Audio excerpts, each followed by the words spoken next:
You're looking at two different naturally fermented sodas here that are actually in the process of fermenting at this point.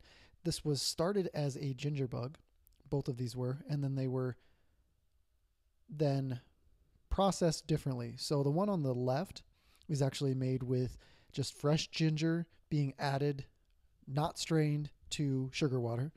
And then the one on the right is actually cooked ginger that is a ginger concentrate that then I added more water to along with the sugar. So you see the difference between obviously cooked ginger being darker versus the lighter ginger, the fresh ginger. And the fresh ginger one is really kind of just a continuation of the ginger bug on a larger scale, which I will then strain at the end of the process, as opposed to the one on the right. I will not be straining at all anymore because it's already been strained of all of its ginger solids. Both are going to ferment. They both have yeast and potentially some bacteria in them that are going to create a naturally carbonated beverage that can be ready in as few as a few hours, depending on temperature, or a few days. And then if I bottle it, it can last for it can go for even longer and then become an alcoholic beverage. What we have here is coffee filter that then I place a mason jar lid on, and then I have that edges of the coffee filter torn off. It just works as a nice little clean lid that I can use as opposed to, like, say, a cloth and string or rubber band. I like to do it this way. I just feel like it looks a little cleaner when it's sitting out.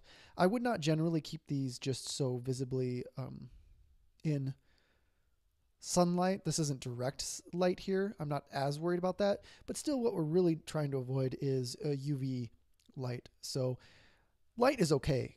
Being out in the kitchen is fine, but not direct sunlight.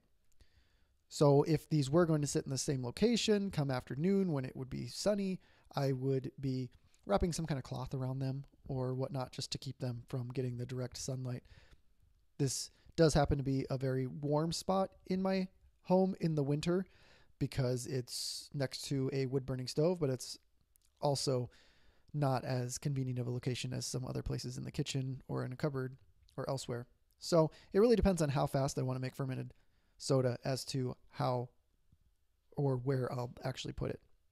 But again, here you can see the differences between a fresh ginger soda, which will require the removal and straining of the solids, which you can see the skins and the solid innards. They kind of float separately.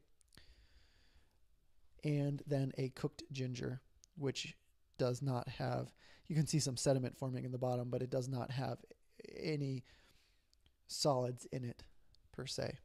Both made with a ginger bug, that ginger bug being fed for a few days with equal parts ginger and sugar, and then left to spontaneously ferment. There's plenty of yeast and bacteria on ginger root, organic ginger root, and so just cutting that up, grinding that up, pureeing that up, and then putting that with sugar. So I do about 10 grams each. So you could do a couple teaspoons of each sugar and yeast. Do that for a few days until it gets vigorously bubbling. And then that is used, similar to how sourdough starter is used in making sourdough bread. The same kind of process here, just adding a little bit of that to this sugar water. And in this case, I'm making ginger beer, so it's ginger beer flavored sugar water, which will ferment for a few days to my liking. So it's not as sweet, and it will build up a little bit of alcohol content, but still very mild and probably still technically non-alcoholic by the 5% standards of being considered a non-alcoholic beverage.